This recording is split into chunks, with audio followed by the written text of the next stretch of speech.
अस्सलाम वालेकुम नाज़रीन, आज न्यूज़ में आपको खुश आमदीद कहते हैं। मैं हूँ डॉक्टर हाफिज़ Anjum.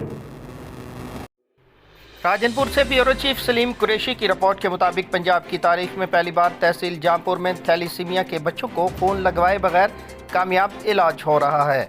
Doctor Mohammad Hasan Khokhar Al Mustafa Khokhar thalassemia centre Jampur Khokhar market Dajar road consultant haematologist से गुफ्तगू के थैलीसीमिया के 40 बच्चों पर रिसर्च के लिए कुछ अद्वियात दी गई। जो बच्चे सेंटर पर इलाज के लिए पहली बार आए थे, जिनको 1 हफ्ता या 2 हफ्ता में खून लगवाया जाता था, बार बार खून लगवाने की वजह से फौलाद ज़्यादा जमा हो जाती थी। लेकिन अल्हम्दुलिल्लाह यहाँ जब इन 40 बच्चों को अद्वियात दी गई तो हैरत अंगेज़ तौर पर इन बच्चों को खून लगवाने का वक्फा 6 से 9 महीने हो गया है और फौलाद की मिकदार भी कम हो गई है। इन बच्चों के वालिदैन की परेशानी भी कम हो गई। Doctor Mohammad Hasan Khokhar MBBS MPhil haematologist thalassemia specialist special एजिशन खून में की है और ट्रेनिंग खैबर मेडिकल यूनिवर्सिटी से हासिल की है।